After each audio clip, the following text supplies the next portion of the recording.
We'll do the industrial policies, the four major industrial policies we have had so far, the manufacturing sector, related schemes, the PSUs, etc.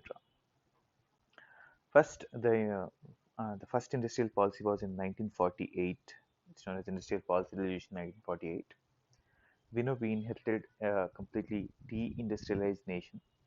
So the first priority was to strengthen the local industries, Indian industries, and we know that if foreign investment comes all of a sudden, in the our industries which are at an infant stage cannot develop in any way.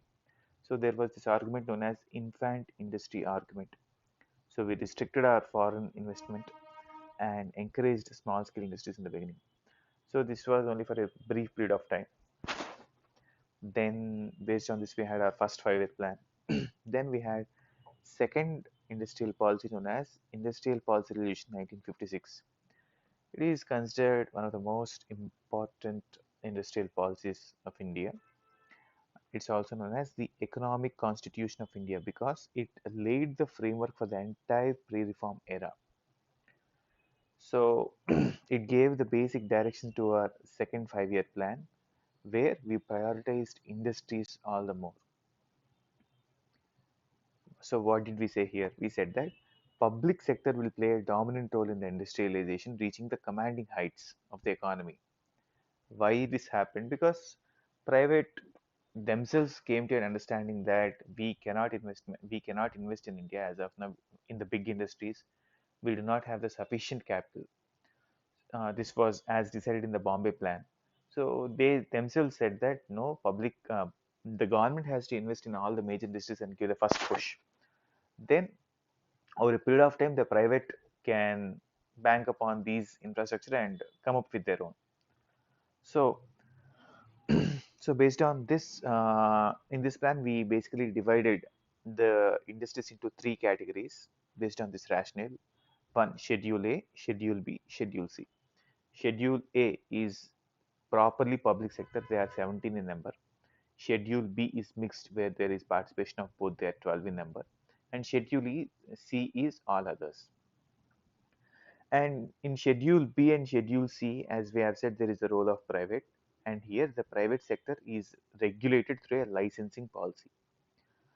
So what is the rationale of this licensing policy? At the time of freedom, we had limited resources and government was trying to pool the limited human resources, financial resources, etc. on a priority basis. If we give liberal licenses to all the private sector, they may not develop industry as per the national need, as per the national priority at that time, because we just got the freedom. We need to have a proper financial base, industrial base based on the limited resources we have. So to use the limited national resources for national priority rather than luxury, we came up with this policy. We came up with this licensing policy. And here we need to understand that the plan was to have a coordinated development between private and public. And it is not that only public will take the entire role. There is role of private also. It was a mixed sector. And there were restrictions on foreign investment. Next, we have Janata government in 1977. They came up with industrial policy statement. They made few corrections to the earlier policy. However, the macro framework laid down by the 1956 policy resolution stays.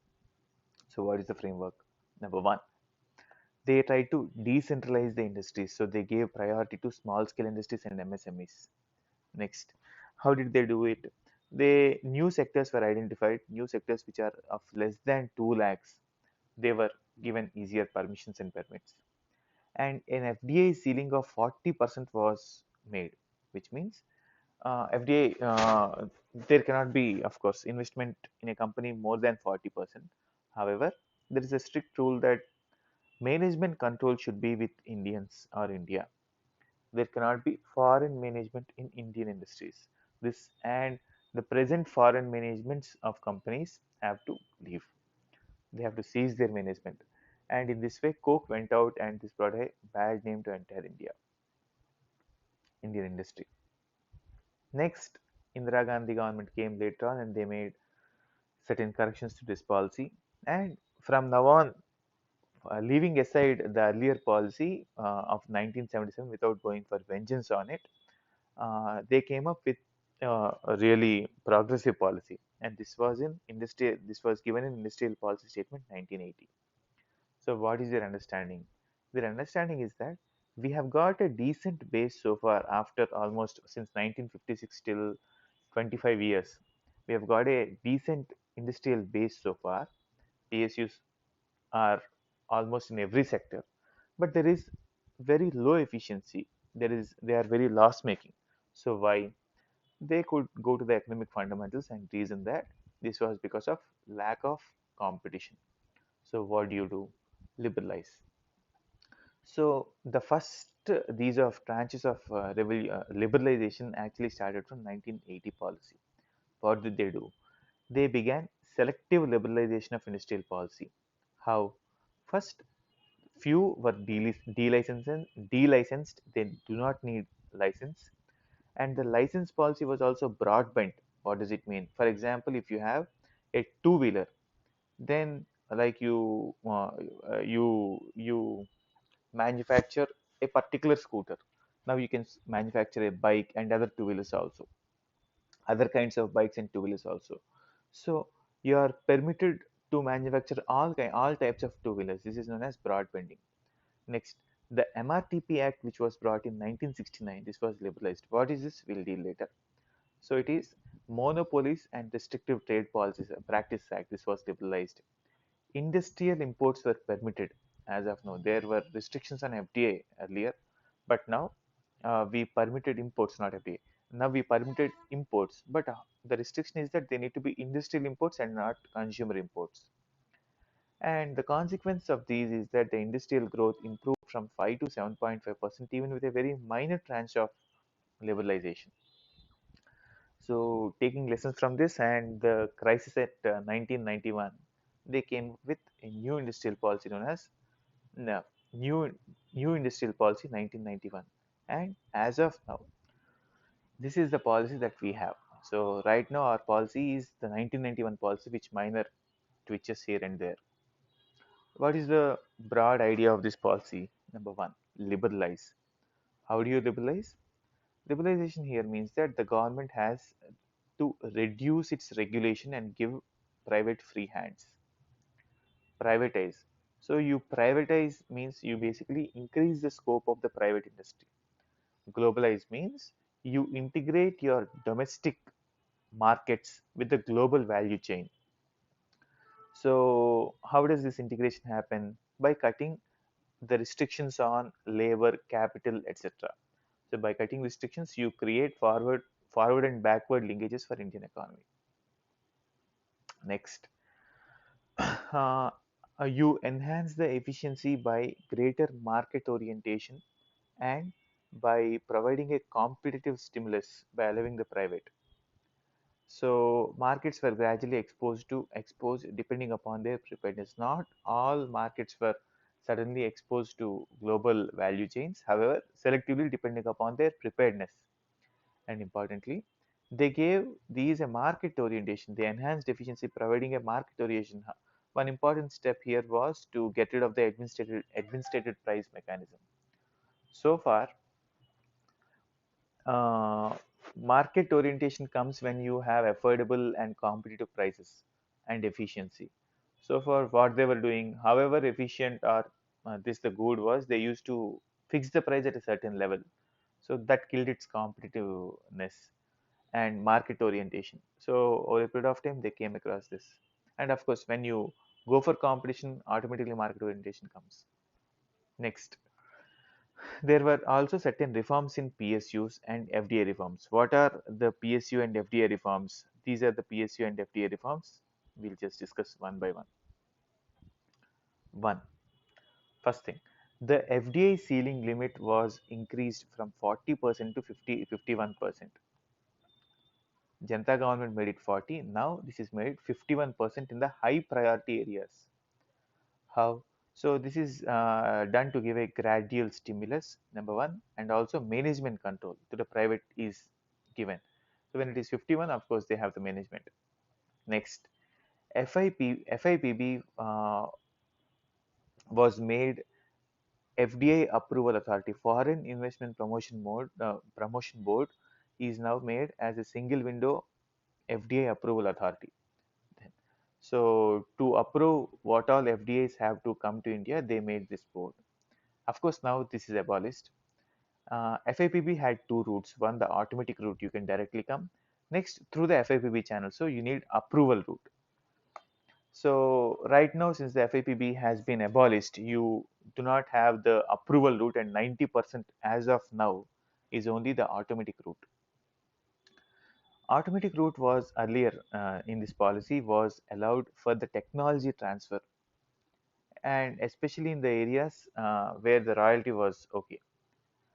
Automatic route for technology transfer subject to ceiling in royalty. So if the royalty was too high, then automatic route was not permitted.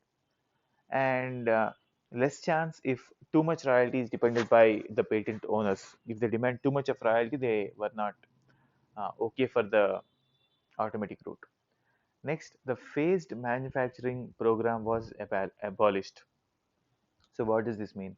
This means that though the foreign firms can bring import for now, over a period of time, they have to reduce their imports and start preparing or start manufacturing the imported items in India itself. So this is known as the phased manufacturing program, which was present in earlier IPRs. Now this is abolished. Now they can import as much as they want. However, they need not, there is no this clause that over a period of time you should phase it out and start manufacturing here. There is no need for import substitution, to be precise. Next, we have the delicensing. Earlier, a number of industries needed licensing. Now, all the industries are delicensed except 18. As of now, there are only 5, which are alcohol, narcotics, cigarettes, tobacco, and tobacco, industrial explosives and hazardous chemicals, defense and electronics and aerospace. These are the things which need license now. Locational license was liberalized. Except for location license, what does it mean? You need to set up in only in specific locations. Now this was liberalized, and this is present only for these things. Only for those which are polluting within 25 kilometers from the city periphery, and those cities with 1 million population, only for those you need to seek a license. So it is a polluting industry, and it is situated around a city with 1 million population, then you need a license. Next, the Mrt P Act, this is liberalized. So what is this Mrt P Act? Later, Mrt P Act was replaced by Competition Commission. So what does this act say? The act says that companies with assets beyond a certain limit, for example, 20 crore first, and later it was increased to 100 crore, these are classified as MRTP companies. So for these companies, their activities are restricted by a commission known as MRTP Commission. One. So after 1991, the 100 crore limit was basically abolished. Now this was made in tune with the market share. If the market share was greater than or equal to some 25%, and it has a record of certain anti-competitive practices, only then they come under MRTP. Only now you will be looked at closely and regulated. So why was this MRTP brought? See, we first had licensing policy as a part of 1951 IPR. What was the objective of licensing? The objective of licensing was that we need to develop industries as per the national priority. Number one, we need to have a balanced regional development and reduce inequalities. However, over a period of time, we found this, especially after the report of Subimal Dutt Committee or Hazare Committee in 1967. It found out certain very serious flaws in the licensing policy. What are the flaws? Number one, that there were a number of monopolies created even with licensing. What is the proof? The proof is that 40% licenses in industrially 40% licenses were given only to few four industrially developed states and not in the backward states or backward areas, which means this was clearly a flop, number one. And there was no clear criteria for a license. So because of these reasons, that licensing policy was being misused due to corruption, lack of proper norms, and it was creating monopolies and accentuating the inequalities. Then came this MRTP Act. Since then, FICCI was always demanding its abolition. That's a different thing. Later on, what happened? How did this go? In 2000, SVS so 1991 did not abolish the MRTP, but it only liberalized. So what happened later? In 2000, there was SVS Raghavan committee, which recommended competition policy. And based on this policy, we had the Competition Act in 2002. What was the purpose of this act? The purpose is to check the abuse and domination rather than dominance as such. So it says that if someone is having so much of a market share, do not go after them. Rather, go after them only when they are abusing their dominance and creating certain anti-competitive tendencies so that others cannot come up. Only then you can go after them. That is what this said. So it said that you need to create a level playing field overall. That is the basic advice of Raghavan committee, and it means that you need to have a differential treatment also. And it says that if a small scale industry and MNC are not the same, you cannot apply the same policy for both. So if an MNC is creating, if MNC has the same policy as that of a small scale industry, so definitely small scale industries are at a disadvantage because they are unequals. So treat them differently and see that MNC does not abuse its power against the other SSIs. So this is what it tells. So later on, MRTP was abolished and it was replaced by Competition Commission, and CCI is now a regulator. So earlier, MRTP was only for the MRTP companies. However, now CCI is for all companies and all manufacturing companies and also for the services. So this is about the MRTP Act. Now we have the various public sector reforms. So earlier we now the public sector has to confine only to the very socially relevant areas. Number one.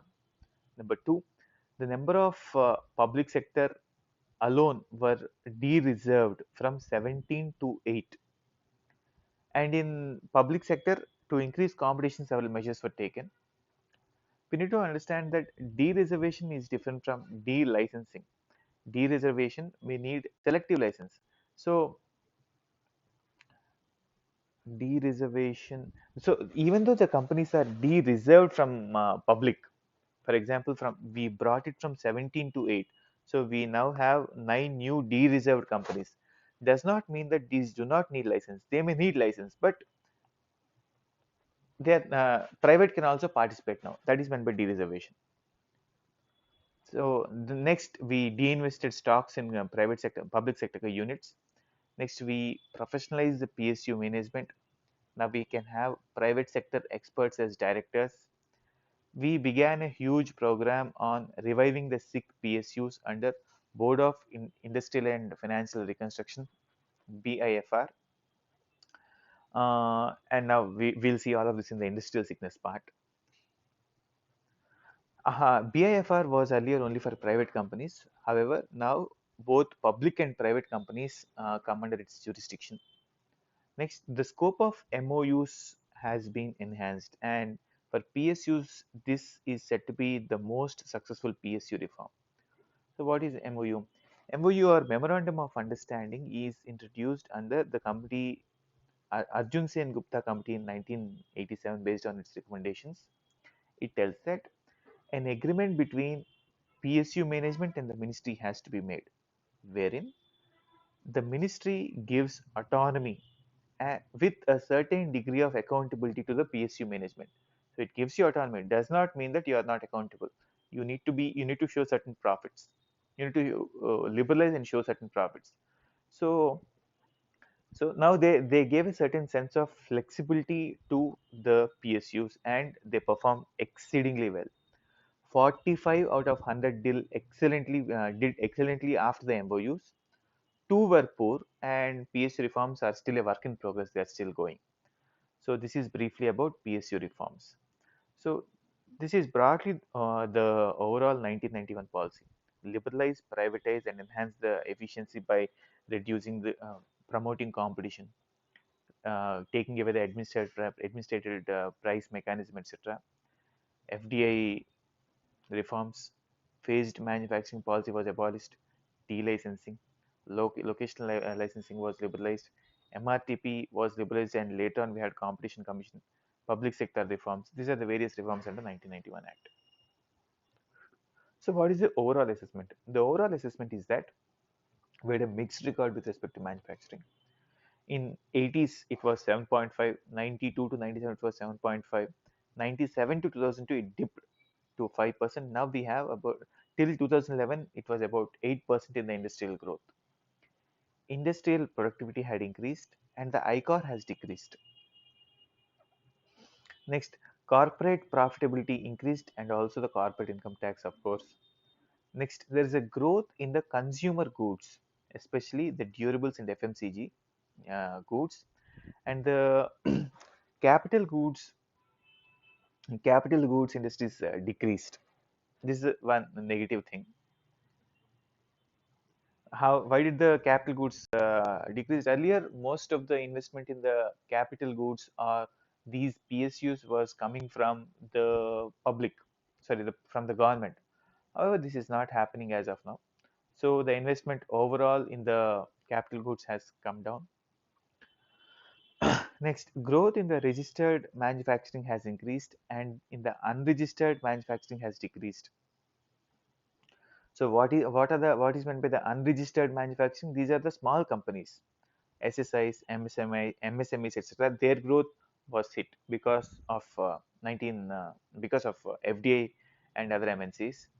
Next, capital intensive nature has increased, and labor intensive industries have come down, which is leading to the jobless growth. Next, it is we have moved from a deficit market to a surplus market. Deficit market is one where the producers command, and surplus market is one where the consumers command. This is the one which enhances the competitiveness among the companies. So this is one huge reform. Next, overall, for the Indian owned companies, it was a mixed record. And the other good was that there was technology transfer, ease of doing business rose, procedural hurdles have reduced, foreign savings have come through ECBs at a lower interest, etc.